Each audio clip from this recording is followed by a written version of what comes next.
Bom, pessoal, essa live ela tem o tema, né? Como diagnosticar o nível da hérnia de disco lombar do seu paciente.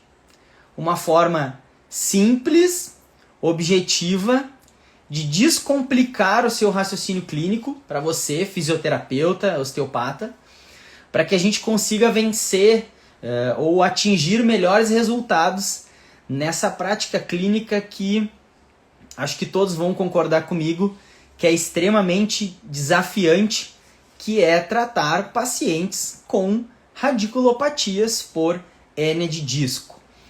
E eu lembro um pouco da minha trajetória e que me fez estudar cada vez mais nas relações das hérnias de disco e entender como que a gente trata, né? Como que a gente tem dificuldade de chegar a um diagnóstico e muitas vezes a gente acaba aplicando recursos de diagnóstico, de tratamento e que muitas vezes a gente acaba sendo surpreendidos por resultados que ocorrem ao longo do tempo, naturalmente ou por outros fatores de melhora e não propriamente dito no que diz respeito ao nosso trabalho, né? Ao nosso raciocínio clínico.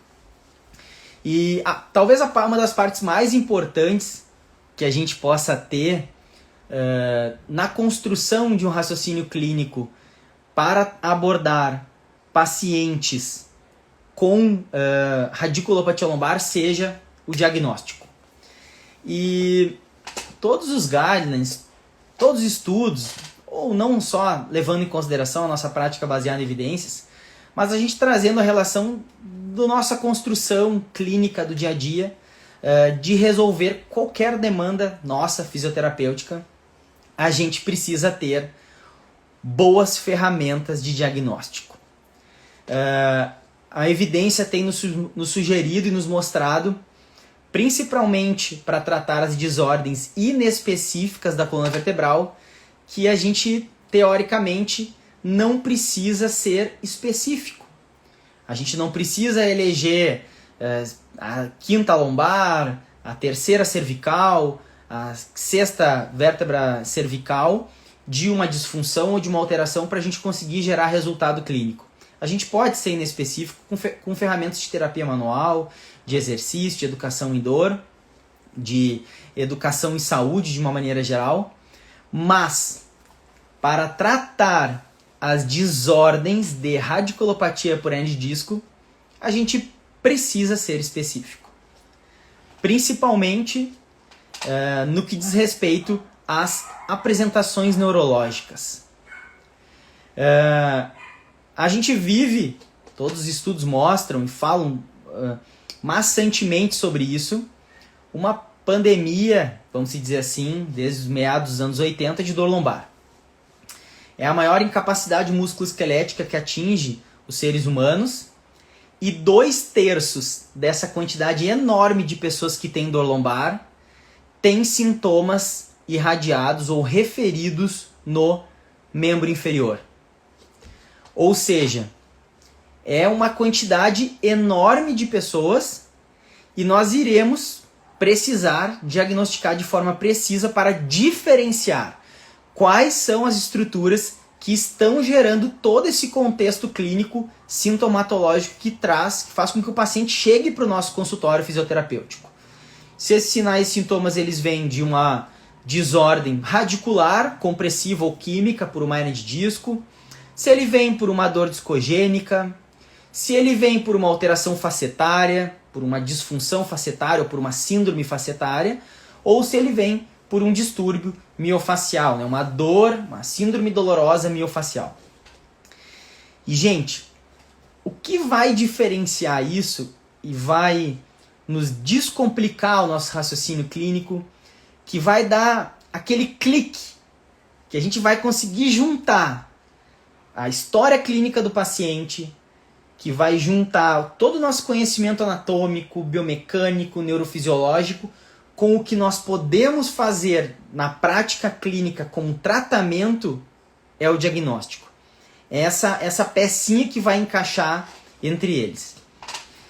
E hoje, os bons estudos, vamos dizer assim, os estudos que falam de acurácia clínica, os estudos que falam de tratamento, diagnósticos, guidelines, os estudos de validação, eles dão um peso muito, muito importante para os testes provocativos. E isso é uma das coisas que eu quero, assim, gostaria que ficasse muito forte para quem está assistindo essa live de hoje, que os testes provocativos eles precisam fazer parte da construção do raciocínio clínico de pacientes que têm a hipótese de os seus sinais e sintomas serem de origem de uma radiculopatia por compressão ou por irritação em virtude de uma hérnia de disco. Quando o paciente ele chega para nós e ele diz, vou pegar aqui a Pamela. Pamela, o paciente chega e diz, Pamela, eu estou com uma dor irradiada para a região anterior da coxa. Às vezes ele não diz dor irradiada, né? Eu tenho uma dor na região anterior da coxa.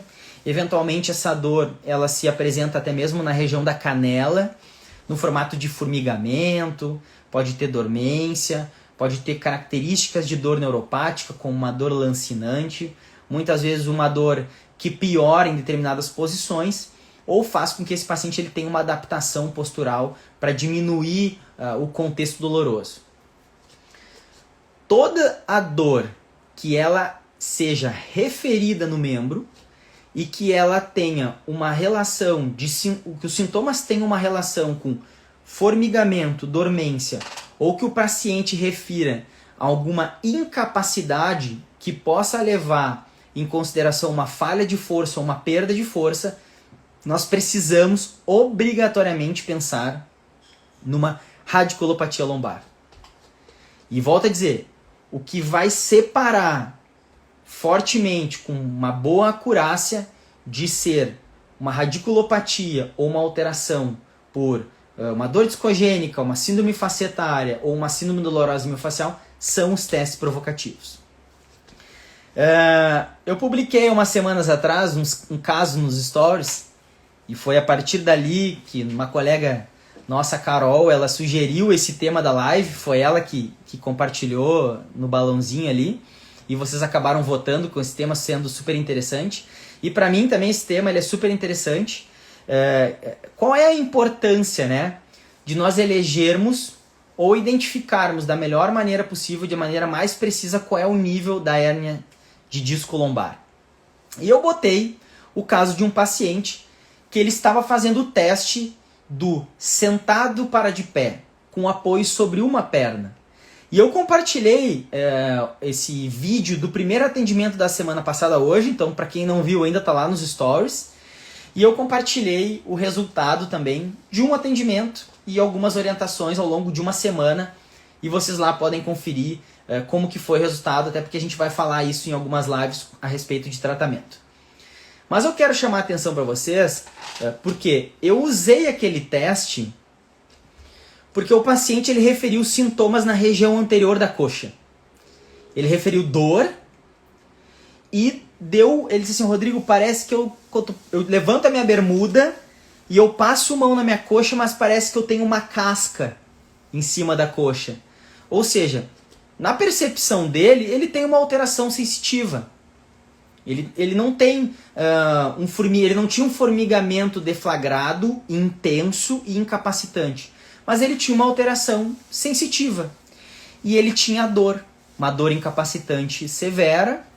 Ele estava vindo, tinha consultado com o médico, estava vindo com uma série de informações inadequadas que levavam ele numa direção de prejuízo clínico, traziam confusão, traziam nocebos, em virtude de nocebos, né? Traziam medo ao movimento, reações catastróficas de comportamento de dor. E aí isso tudo torna o contexto muito mais difícil. E vai exigir de você, da gente, que a gente seja o mais assertivo possível para dar os melhores resultados. Porque se esse paciente ele não tiver resultado já na consulta, ele vai pensar que o pior está acontecendo e não vai levar em consideração tudo aquilo que vocês constroem em cima de prognóstico a partir dos testes do tratamento de vocês, porque o resultado não veio. Né? E muitas vezes aquela história de que o resultado só vem com 3, 4, 5 atendimentos ao longo de um mês, isso acaba não colando, né? E na realidade, muitas vezes, o tempo cura e não o tratamento, então não tem que colar. As desordens por hernia de disco, elas são, talvez, uma das únicas alterações específicas que nós, fisioterapeutas, podemos atuar de maneira precisa.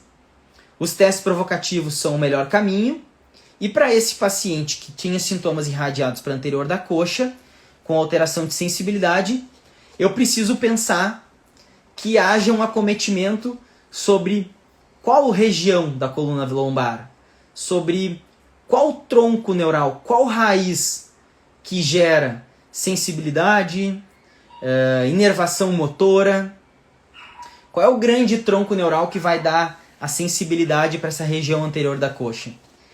E é a partir desse primeiro raciocínio clínico que a gente vai elencar os nossos testes.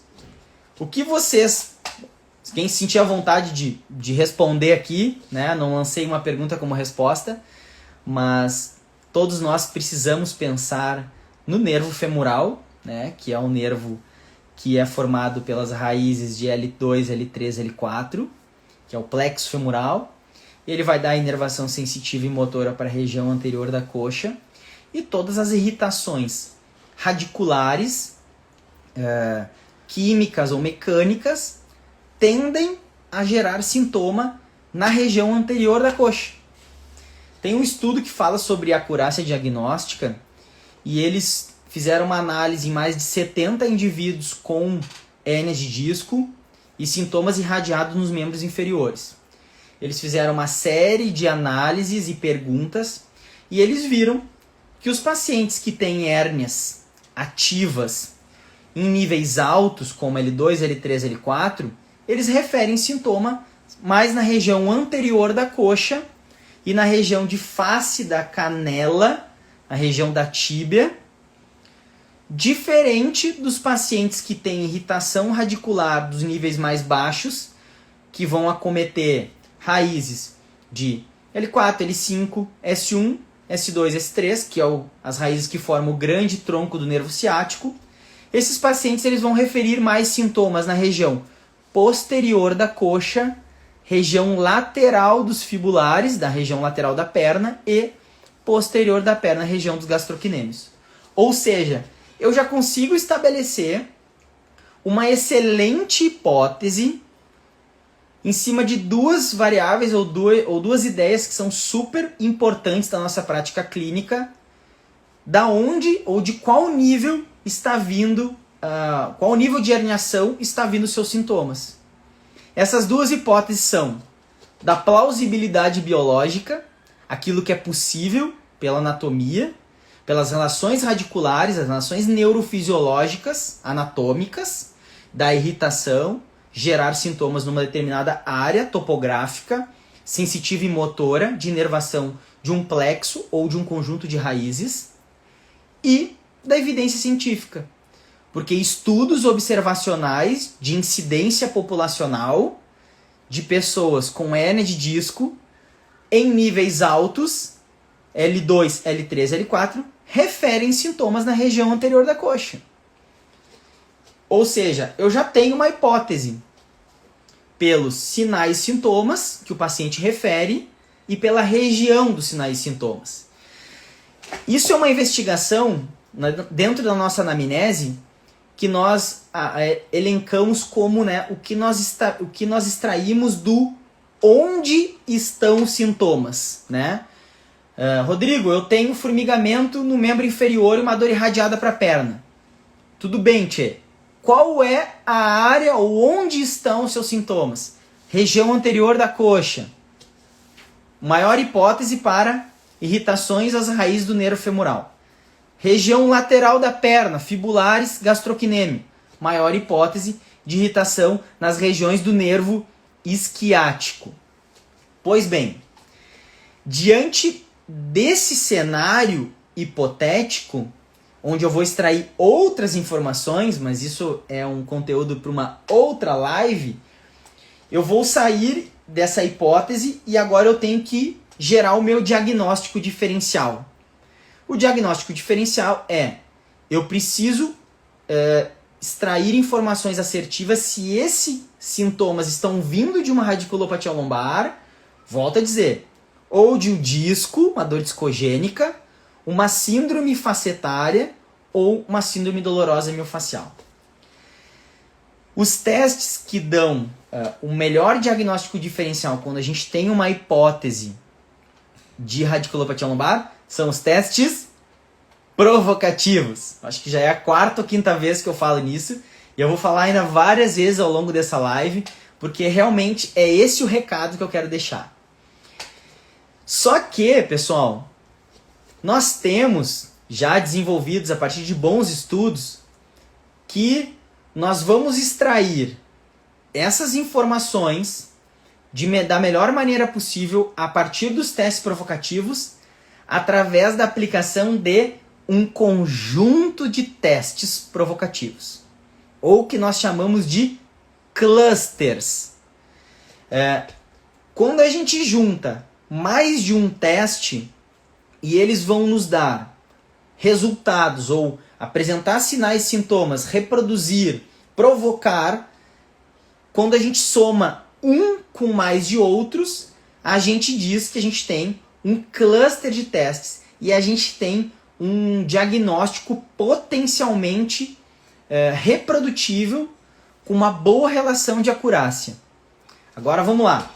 Abre bem a cabeça que eu vou jogar qual é o cluster de testes aí para a gente diferenciar os níveis das hernias de disco.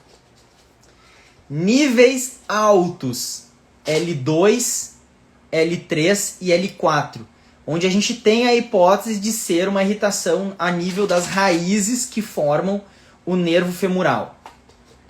Primeiro teste que nós precisamos aplicar são os testes de estiramento neuromeníngeos, ou os testes que vão irritar a neuromatriz do nervo femoral. O teste mais conhecido é o teste de estiramento do nervo femoral, o teste de stretching do nervo femoral. Ele é aplicado com o paciente deitado de barriga para baixo, na posição de prono. Nós vamos pegar o tornozelo do paciente, que está estendido, com o joelho estendido, e nós vamos levar esse joelho em flexão, onde eu vou gerar um estiramento de todo o conjunto da neuromatriz, não é só do nervo, das relações neurais que o nervo femoral estabelece com seus ramos sensitivos e motores, junto com quadríceps, fáscia, sistema vascular. Por isso que a gente fala neuromatriz, a irritação da neuromatriz. O que eu busco com o teste provocativo? Provocar, irritar, gerar os sintomas que trazem o paciente para o nosso consultório, ou aumentar os sintomas. Os testes provocativos neuromeníngeos, pessoal, eles têm que ser feitos com muito carinho, com muito cuidado. E dependendo da condição clínica do paciente, que isso também é um tema para uma outra live, talvez a gente nem vai conseguir aplicar os testes provocativos. E a gente vai ter que lançar mão de outros recursos clínicos para a gente gerar o nosso diagnóstico diferencial. Pois bem, teste de estiramento do nervo femoral. Rodrigo, meu paciente não consegue ficar de barriga para baixo. Eu posso fazer ele de lado? Sim. Só tem que ter muito cuidado para a gente não manter o paciente em flexão de quadril. Ele tem que manter um alinhamento 0 graus da coxa femoral e toda a tensão tem que ser aplicada sobre o joelho. O que pode acontecer também que seja um fator dificultador? Ou o paciente ter outras alterações que limitem a aplicação desse teste. Por exemplo, uma coxartrose de quadril, uma coxartrose, uma gonartrose, né, uma alteração osteoartrítica do joelho.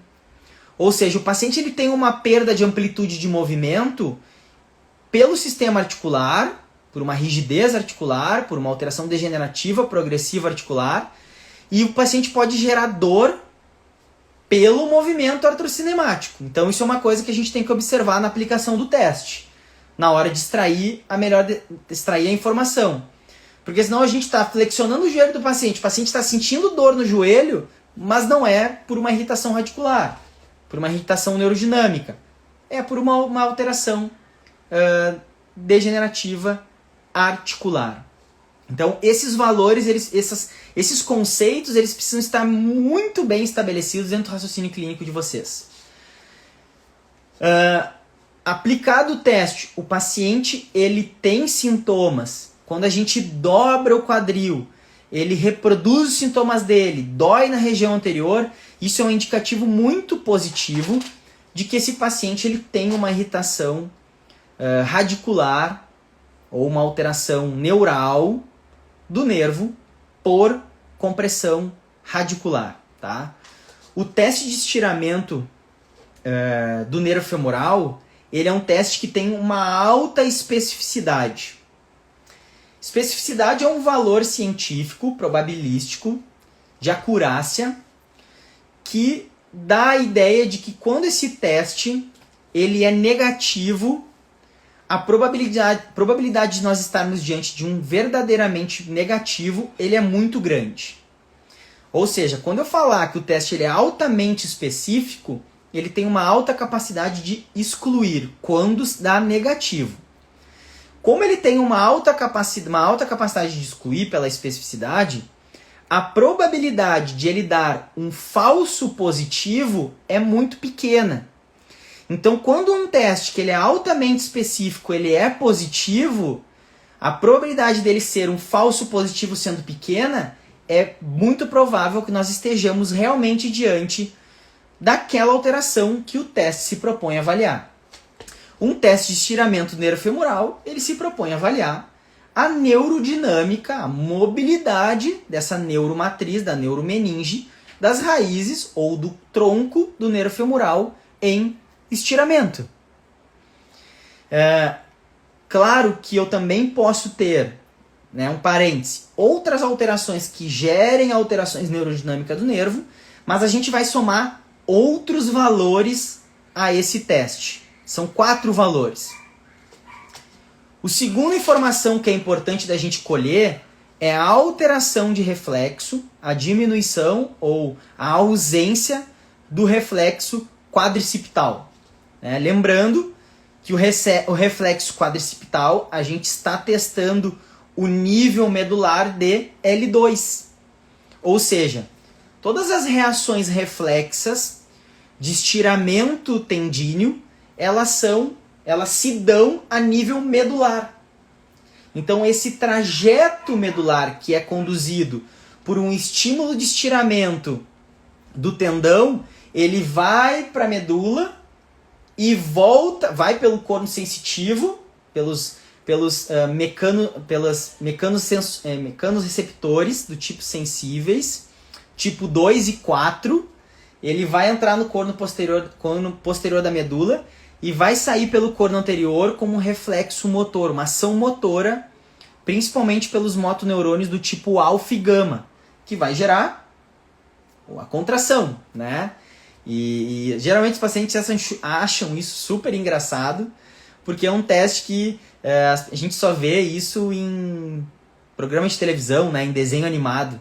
E às vezes o paciente dá o chutinho, ou seja, quando ele tem o reflexo de estiramento, ação muscular, as reações de reflexo, a relação anatômica arco-reflexa está íntegra.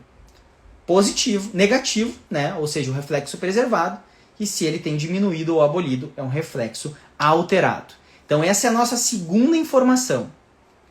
A nossa terceira informação, que a gente precisa somar, a gente vai colher alterações de sensibilidade, ou o paciente vai gerar uma queixa, ele vai falar que ele sente alterado a face anterior medial da perna, da canela, migrando para tornozelo. Essa região, pessoal, ela é uma região inervada por qual nervo? Quem se sentir à vontade pode escrever aqui nos comentários, mas isso são conhecimentos anatômicos que a gente precisa entender. É o único nervo que não tem relação com o nervo ciático e que faz a inervação sensitiva da perna abaixo do joelho. Perfeito, Rodrigão. Nervo safeno. É um nervo que vai se originar do plexo femoral, lá da lombar alta, e que ele vai dar a inervação exclusivamente sensitiva dessa região. Ou seja, se eu tiver uma alteração sensitiva que eu vou colher através do meu exame neurológico, ou o paciente vai dizer que ele passa a mão e ele sente diferente, eu preciso pensar no nervo safeno. E eu preciso pensar diretamente de uma alteração compressiva da coluna lombar alta, ou irritativa da coluna lombar alta. Essa é a nossa terceira informação importante. E a quarta informação importante é aquela que vai mensurar força. E é aquilo que eu mostrei para vocês nos meus stories da semana passada e que eu mostrei nos meus stories de hoje, que é o teste do sentar e levantar. Um teste já bem referenciado na literatura científica, um teste que tem uma boa acurácia, uma especificidade muito alta. Os testes para irritação do nervo femoral, eles não são completos, eles não têm alta sensibilidade e alta especificidade. Geralmente eles lidam na sensibilidade na casa de 40 a 60, de 0 a 10, né? Uma métrica de 0 a 10, enquanto que a especificidade vai girar em torno de 80 a 100. Ou seja, pessoal, essas 4 variáveis, esse 4 cluster de testes, quanto mais positivos, maior a probabilidade de nós estarmos diante de uma compressão, uma irritação radicular da coluna lombar alta. Relembrando, estiramento do nervo femoral, teste feito de barriga para baixo, bem nítido o vocabulário. Tornozelo, flexão de joelho, irritar região anterior da coxa, positivo. Reprodução de sintomas ou aumentar a irritação. Alterações de sensibilidade na região da canela, região na face da canela do paciente, na região do nervo, na área topográfica do nervo safeno. Alterações, a perda de força no movimento de ficar em pé e sentar. E alterações do reflexo patelar. Ou seja, essas 4 alterações é o que compõe o cluster de testes para o nervo femoral. Eu vou somar isso ao meu raciocínio clínico, junto já com a história de queixa do paciente, que ele vai referir alguma alteração ou sintomas na região anterior da coxa. Só que, um parêntese, a própria literatura que fala desses testes, ela chama atenção para isso, nós precisamos estar atentos. Qual é o outro tipo de alteração extremamente prevalente na população, principalmente na população mais velha, acima na casa de 50 anos, e que gera sintomas na região anterior da coxa ou região inguinal? Qual é o tipo de alteração? Qual é o tipo de doença ou alteração que gera esse tipo de sintoma?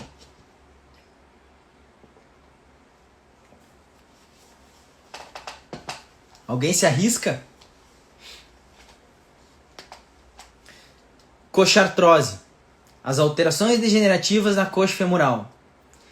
E a gente precisa descartar isso. Perfeito, Gui. Uma artrose coxofemoral. A gente precisa descartar isso. Só que olha só, pessoal, como é difícil construir o raciocínio clínico. E se você estiver atendendo um paciente que tem uma artrose coxofemoral? Como é que você vai diferenciar? Como é que você vai diferenciar se esse sintoma que o paciente tem é da artrose coxofemoral ou de uma radiculopatia lombar? Pode ser que você vai levar em flexão, fazer o teste do estiramento do nervo femoral e o paciente pode sentir dor na região anterior da coxa, porque ele é encurtado, ele tem um encurtamento, uma tensão da cadeia miofascial anterior.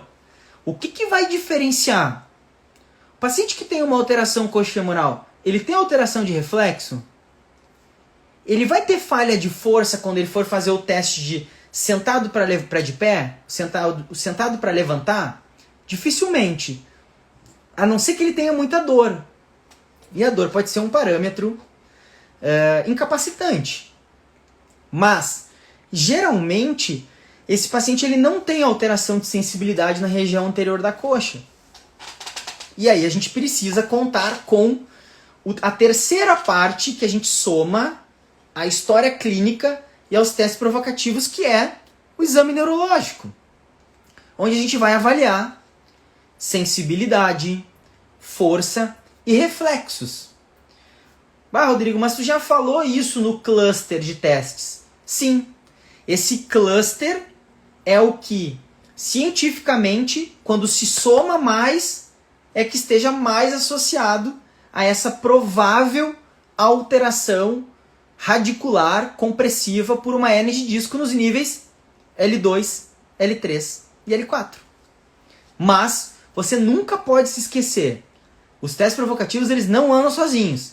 Talvez se a gente for elencar e hierarquizar da onde vêm as informações mais importantes, a gente vai dar mais peso para os testes provocativos, porque eles vão nos levar em direções de excluir coisas e focar na radiculopatia, junto com a história clínica e o exame neurológico.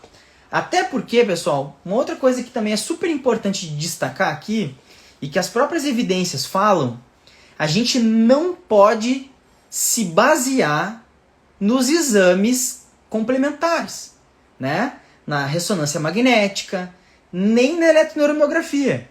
Então, a ressonância magnética é um exame que vai nos dar a condição anatômica e estrutural em cortes precisos, é o padrão ouro para diagnóstico das hernias de disco, visualmente.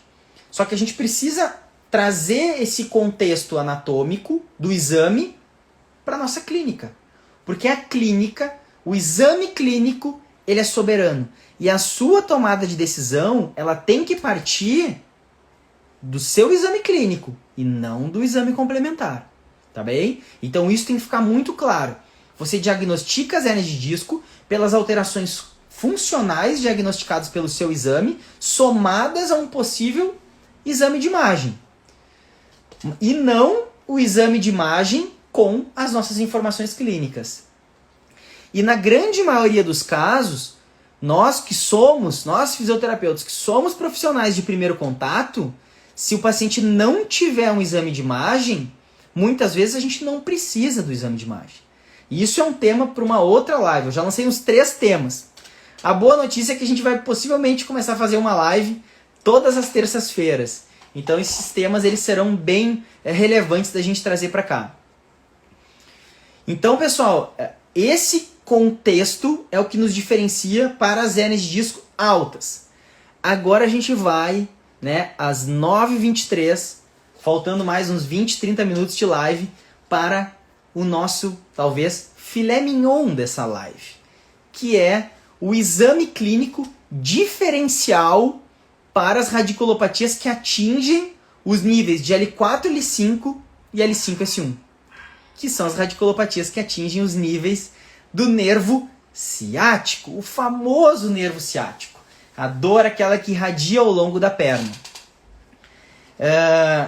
A maior incidência das hernias de disco, elas são a níveis mais baixos.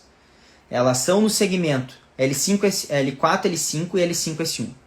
Lembrando que o nervo ciático ele é formado anatomicamente pelas raízes de L4, L5, S1, S2 e S3. Ele é um grande tronco neural.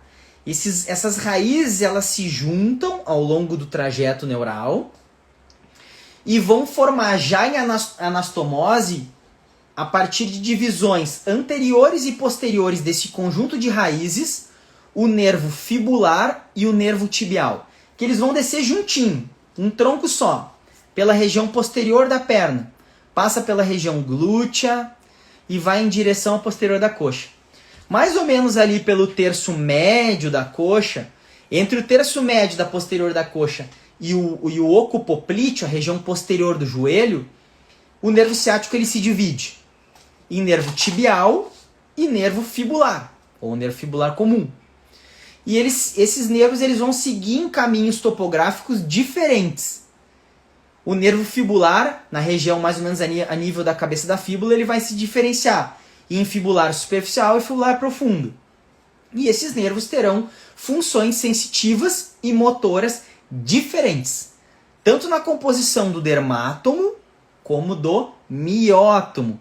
E é importante que você reconheça isso para diferenciar alterações, até mesmo de compressões tronculares, quando a gente tem uma compressão do tronco do nervo, para as radiculares, lá de cima.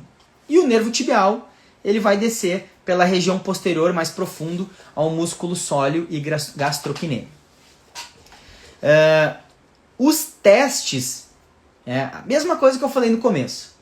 Os pacientes que referem sintomas associados com alterações neurológicas, como dormência, formigamento, dor referida na perna, na região lateral da perna, região dos fibulares e região da panturrilha posterior da perna, sóleo e gastrocnêmio, que se estende para a planta do pé e dorso do pé, tem a maior probabilidade, ou a maior hipótese clínica de ser por um problema compressivo, irritativo, mecânico, por hernia de disco a nível das raízes do nervo ciático. Ou seja, se os pacientes trazem essa informação, essa queixa para o consultório, a sua primeira hipótese clínica tem que ser uma radiculopatia de uma das raízes que compõem o nervo ciático. E a partir daí, nós vamos construir o nosso diagnóstico diferencial. A partir de quem, Rodrigo? Testes provocativos. Isso tem que ficar muito claro. E o cluster de testes provocativos que se propõem a provocar, irritar, reproduzir os sintomas dos pacientes com irritação ou uma radiculopatia por hernia de disco lombar dos segmentos baixos, de L4, L5, L5, S1, são, respectivamente, 3. Slump test, LASEG e LASEG cruzado. O LASEG a gente também pode reconhecer na literatura científica como SLR, ou Strong Leg Rise, o teste da flexão de quadril com o joelho estendido, onde a gente tem como princípio básico para esses 3 testes estirar a neuromeninge ou a neuromatriz do nervo ciático, na sua relação periférica com o sistema nervoso central, que é o sistema neurológico, né, a dura mater da medula. E a partir daí, essa irritação, esse estiramento que se propõe a afastar, a gerar uma mobilidade da dinâmica do nervo, das relações do perineuro com o endoneuro, quando a gente tem uma neuroinflamação, uma alteração circulatória neural, um processo inflamatório ou uma alteração da dinâmica do nervo, quando a gente começa a estirar, colocar tensão nesse teste, o paciente ele se queixa, né? Reproduzir os sintomas ou ele vê na cara dele, né, que o teste é positivo. Os testes eles são aplicados de forma diferente. O slump test a gente aplica sentado, né? O paciente fica sentado, a gente coloca tensão a partir da flexão cervical, flexão de tronco, flexão lombar, ao mesmo tempo que a gente vai gerando uma extensão de joelho com dorsiflexão. A amplitude do teste, ela não vai significar que nós estamos diante de um paciente com uma hérnia maior, um paciente mais inflamado, um paciente numa condição clínica pior. Os testes não se propõem a avaliar isso, pessoal. E isso muitas vezes é divulgado, é ensinado, mas não, isso varia. O volume da hernia de disco do exame ou o teste provocativo mais sintomático ou menos sintomático não é parâmetro de prognóstico, tá bem? O que vai ser ou o que pode ser parâmetro de prognóstico é a amplitude do teste. Isso são coisas muito diferentes. Às vezes o paciente tem uma amplitude pequena, mas ele tem pouco sintoma, ele tem uma limitação neurodinâmica. E tem pacientes que têm uma amplitude um pouco maior e tem muito mais sintomas. Até porque as percepções dolorosas, da dor neuropática, da dor nociceptiva, ela é muito própria de indivíduo para indivíduo. Então a gente não pode se basear exclusivamente nisso. Já o LASEG é um teste que a gente aplica com o paciente na posição de supino, né, deitado de barriga para cima, onde a gente estabiliza o joelho dele com a mão proximal, pega lá no tornozelo do paciente e vai levando ele com muito carinho em flexão de quadril, tentando estirar a cadeia posterior da neuromeninge da coxa. Quando eu atingi um nível que eu considero adequado, que eu reproduzi os sintomas do paciente, eu posso aplicar duas manobras diferenciais para ver se mudam os sintomas. A primeira delas é aumentar a dorsiflexão, é aumentar o estiramento, é colocar mais tensão no conjunto neurodinâmico do nervo ciático. Ou levar em uma flexão cervical, e que muitas vezes também pode aumentar o estiramento a partir da neuromeninge, né, da dura mater, a nível cervical, ou deslizar mais o nervo e inclusive aliviar os sintomas do paciente, na medida em que eu posso tirar ou diminuir a irritação do conjunto neural sobre a hérnia volumosa, ou aumentar o espaço do conjunto vasculonervoso lá no forame de conjugação, quando se há um processo inflamatório, ou outras alterações da unidade funcional vertebral. Esses 3 testes provocativos, pessoal, a gente vai juntar eles, de novo, assim como as informações lá de cima, lá da região mais crural, da coxa, a história clínica daquele paciente que chega para a nossa consulta referindo sintomas na região lateral da perna, região dos fibulares, região de gastrocnêmio, sóleo, região posterior da perna, que pode se estender para a planta do pé e dorso do pé. E o exame neurológico. Tem um cara que se chama Hancock, um grupo, ele é o pesquisador principal de um estudo, que eles procuraram avaliar a qualidade, as questões de acurácia do exame neurológico. E o que eles nos mostraram? Que o exame neurológico ele tem uma acurácia pior do que os testes provocativos. Mas isso não quer dizer que ele é inválido. Mas ele, numa relação hierárquica, ele está atrás dos testes provocativos. Mas a gente precisa identificar, no mínimo, 3 de 4 fatores do exame neurológico. Primeiro deles, abre a cachola aí. Primeiro deles, dor na região do miótomo ou dermátomo de L4, L5, S1 ou S2 ou S3. As raízes relacionadas ao nervo ciático. Dor na região de dermátomo e miótomo. Já tem estudos de incidência e prevalência que sugerem que essa forma de interpretar a dor nesses segmentos ou nessas regiões de dermátomo e miótomo seja uma característica interessante de pacientes com radiculopatia ativa. Alterações de sensibilidade, seja elas de ordem sensitivo, toque leve, ou estímulo vibracional vindo do diapasão, ou estímulo do pic-toque vindo daquela agulhinha, né, da pontinha da agulha. A gente não fura o paciente, né, mas a gente percute ele. Essas 3 formas de nós avaliarmos a sensibilidade, ela testa vias neurológicas, tipos de axônios motores e sensíveis diferentes, de calibres diferentes. E a partir daí a gente consegue determinar se nós estamos diante de uma alteração mais ou menos amielínica ou mielínica. Uma vez que a gente consegue, a partir dessa informação, determinar se nós estamos diante de uma alteração que tem um impacto maior sobre o sistema sensitivo ou sobre o sistema motor.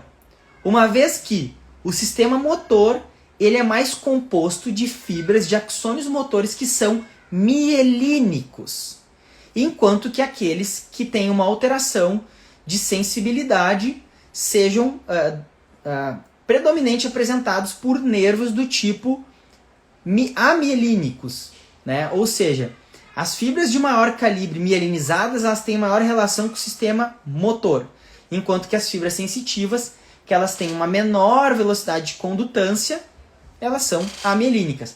É por isso que quando a gente bota a mão na chapa do fogão, demora para até a gente reagir. A reação é rápida, motora, rápida. E a sensação da lesão ou do estímulo nociceptivo, percepção do sistema nervoso central, do córtex somatosensorial, ela é mais lenta. Pois bem, já entrei em exame neurológico. Isso também é um tema para uma outra live que é super interessante a gente dominar.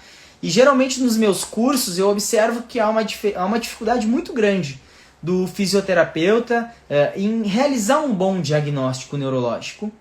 Até porque geralmente essa informação ela não é ensinada de uma maneira de boa qualidade nos cursos de graduação.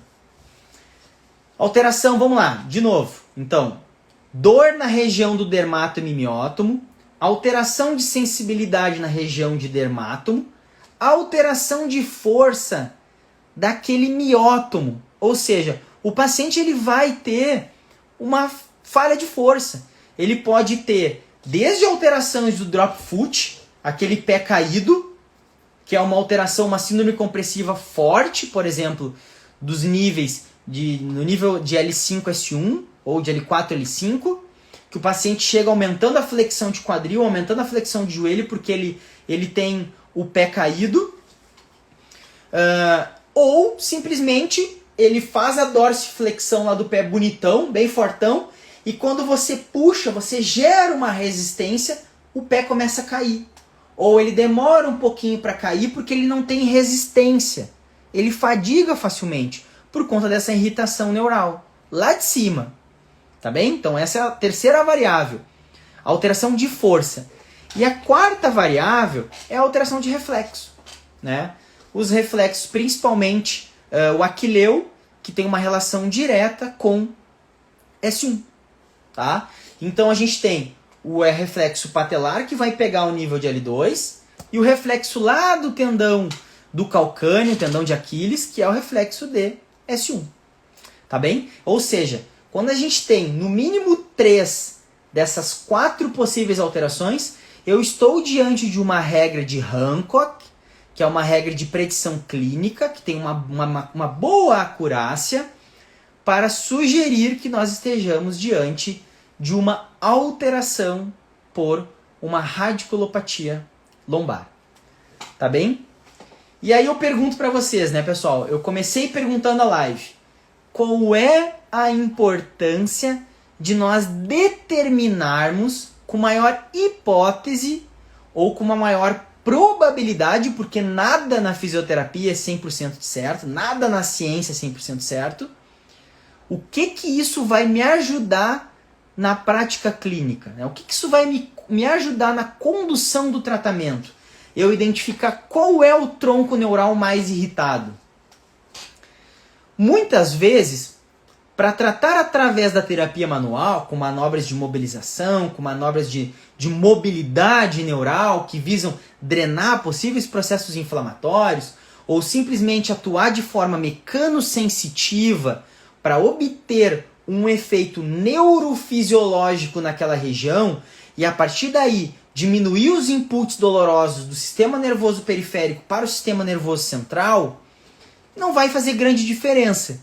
Porque se eu aplicar essa manobra ali nível de L4, L5, L2, L3, vai mudar muito pouco. Muitas vezes a gente não tem essa perícia, essa capacidade de eleger exatamente o nível.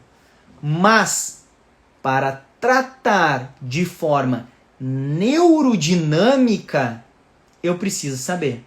Para colocar o meu paciente, ou para testar ele, se ele responde melhor ou de uma maneira mais adequada aos estiramentos, a colocação de tensão, aqueles pacientes que a gente chama que são os tensioners, né? Aqueles que respondem à tensão neural, que tendem a aliviar os sintomas, ou na medida que vai fazendo o exercício diminui, ou os pacientes são os deslizers, né? Aqueles que vão se beneficiar mais com o deslizamento neural.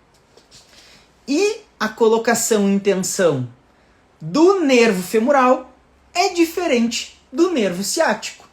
E, gente, todos os estudos que falam de tratamento neurodinâmico mostram que é muito importante eu inserir no meu tratamento.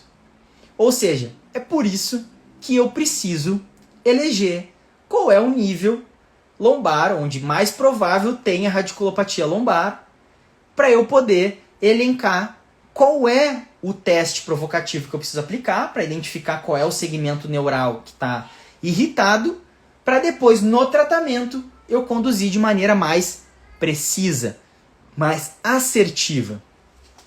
Você só tem resultado no tratamento de um paciente com uma desordem específica, como uma radiculopatia, se você tiver um bom diagnóstico.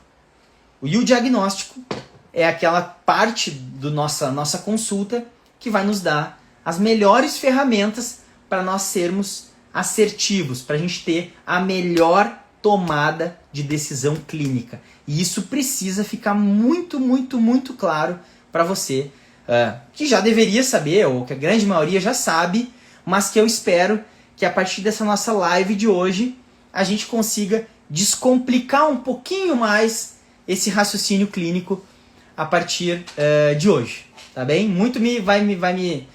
Vou ficar muito feliz de poder somar um pouquinho mais na vida de vocês. Pessoal, a gente está chegando à nossa parte final da nossa live, né? Já temos aí quase 1 hora de live, faltam 6 minutos para a gente encerrar. E eu tenho 2 perguntas que me foram feitas ali no meu box que eu coloquei das minhas perguntas nos meus stories quando eu anunciei a live. Eu esqueci de anotar quem fez a pergunta, eu acho isso péssimo, eu acho que eu deveria dizer, desculpe, tá? Mas vamos lá, não vão embora ainda, pessoal, calma que tem 2 perguntas e eu acho que isso vai ser bem importante também. Quais as principais variações de sintomas entre os níveis? Essa é uma pergunta que vocês já têm que responder a partir dessa live. Se o paciente chegar dizendo que ele tem sintomas na região anterior da coxa, região da face anterior da tíbia, da perna, face medial do joelho, qual é o segmento que a gente vai pensar? Alto ou baixo? L2, L3, L4 ou L4, L5, S1, S2, S3?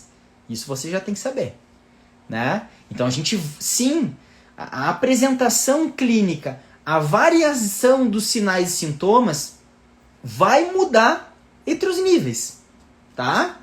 E isso tem que ficar claro, você vai ficar mais assertivo, o seu raciocínio vai ficar mais preciso se você levar isso em consideração. A outra pergunta que me foi feita: os graus do teste de Lassègue estão relacionados a diferentes estruturas? A resposta é sim. Eu vou pensar em seguintes estruturas, pessoal. Diferenciação estrutural, pensando em unidade funcional vertebral. Quem me acompanha aqui sabe que eu falo bastante nisso. Unidade funcional vertebral, unidade funcional vertebral, unidade funcional vertebral. As coisas não se disfuncionam sozinhas. O problema nunca está, geralmente, numa estrutura só. A gente tem sempre que pensar na vértebra, no disco, no sistema miofacial, no sistema de estabilização passiva, no sistema ligamentar e no conjunto de interfaces neural. Isso é uma outra live que eu quero fazer. Falar de todas as relações anatômicas, de fluxo axônio-plasmático, de relação de divisão de tronco neural primário anterior, posterior, porque isso faz uma diferença muito grande na construção do raciocínio clínico na hora de tratar as desordens discais. Ou seja, vamos pensar no Lassègue, tá? O Lassègue, ele é o único teste que, dependendo da amplitude que o paciente reproduziu os sintomas, ele vai te dar uma informação. Segundo a literatura científica, a gente sugere que de 0 a 30 graus a gente esteja começando a colocar tensão na dura mater, ou nas relações neuromeníngeas do nervo ciático com o sistema nervoso central.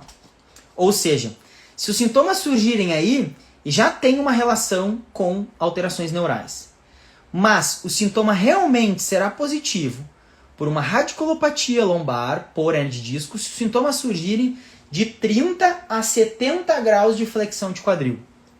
E acima dos 70 graus de flexão de quadril, quando os sintomas surgem na região posterior da coxa, região de glúteo ou até mesmo na coluna lombar, a probabilidade de a alteração estar mais associada a disfunções, a alterações do sistema músculo-esquelético é muito maior do que do sistema neurológico, como uma alteração da interface neural, né, da neuromeninge do sistema nervoso central periférico. Tá bem, pessoal? Eu tinha essas duas perguntas pra gente fechar a nossa live. Eu acho que essa é a primeira live que eu faço assim, sozinho no meu Instagram. Então eu acho que não deve estar cortando em 1 hora, ou vai fechar 1 hora daqui a 2 minutos. Se alguém tiver alguma pergunta, manda bala. Vamos botar aí mais uns 10 minutos pra gente trocar uma ideia, ou então a gente pode anotar e falar isso numa outra live. O Guilherme fez uma pergunta, eu vou tirar um print aqui da pergunta dele. Tá, Gui? As perguntas, pessoal, elas são o que nos motivam, né? Eu tô aqui para dividir conhecimento, para aprender de forma humilde, para que a gente consiga alavancar cada vez mais a nossa profissão. Eu trabalhei o dia inteiro, vocês trabalharam o dia inteiro, vocês todos tem quase 50 pessoas nessa live, tentando aprender, tentando desenvolver mais conhecimento. Então isso para mim é muito gratificante, motiva a gente demais. A live vai ficar salva sim, tá, Mari? Ela vai ficar salva sim. Mas eu vou responder a pergunta do Gui, tá? Rapidamente, 2 minutos. Eu tenho praticado muito o meu poder de síntese, muito por orientação da minha esposa, né? Que eu não posso falar em muitos stories, então eu vou praticar meu poder de síntese.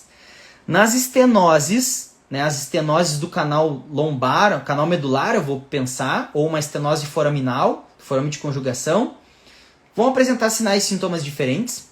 Os testes provocativos devem ser negativos?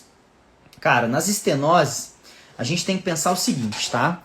Existe uma regra de predição que diz que pacientes jovens que tenham no seu exame uma estenose do canal medular, principalmente, eles tenham alterações neurológicas, alterações com perda neurológica progressiva. Esses pacientes, eles precisam, ou eles serão beneficiados mais com cirurgia, tá? Então o paciente é jovem, menos de 50 anos, vem piorando, vem alterando, vem tendo uma perda neurológica progressiva, vem tendo perda de força, daqui a pouco esse paciente pode migrar para uma alteração de incontinência urinária, perda fecal, uma alteração de sensibilidade em célula que corresponde à região de S3, S2. Cara, contato com o neurocirurgião, discute as condutas, mas a ciência sugere que cirurgia seja o melhor caminho. Eventualmente, há pacientes que têm estenose foraminal, ou melhor, estenose do canal medular, e eles apresentam poucos sintomas. Essa semana atendi um paciente que ele tem uma estenose bem considerável, até num formato grave, vendo nos seus exames, só que os sintomas dele só surgem quando ele caminha demais. E ele ainda usou como exemplo quando ele vai no shopping com a esposa. Que caminha demais, ele diz que ele tem que caminhar e está constantemente sentando. E o que o sentar faz com esse cara? Ele leva em flexão. E geralmente, os pacientes com estenose do canal medular, eles se beneficiam mais com a flexão do que com a extensão.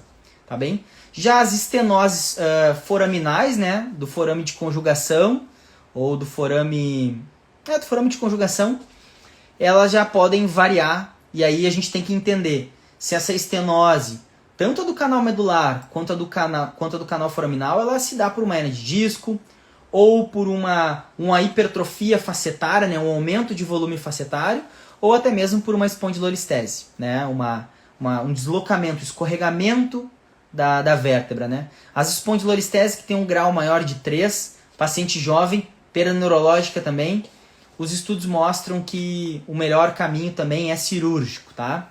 Do contrário disso, e com contextos neurológicos mais brandos, e a gente pode também pegar esse paciente, tentar tratar ele, principalmente se ele tiver uma margem de segurança de tempo de sinais e sintomas. Isso também é tema para uma outra live. A gente pode tentar tratar, né? E de uma maneira muito honesta com o paciente, ver como é que ele vai reagir de acordo com seus sinais e sintomas nas primeiras consultas. Se ele melhorar bem, o tratamento conservador pode dar resultado. Se ele não melhorar, a gente tem que, de novo, trazer ele para um conjunto de discussão com o neurocirurgião e ver se esse paciente não vai se beneficiar mais com a cirurgia, para a gente principalmente diminuir a probabilidade de um dano permanente. Tá bom, pessoal? Boa noite, gratidão, e a gente se vê numa próxima em breve, tá bem? Até mais!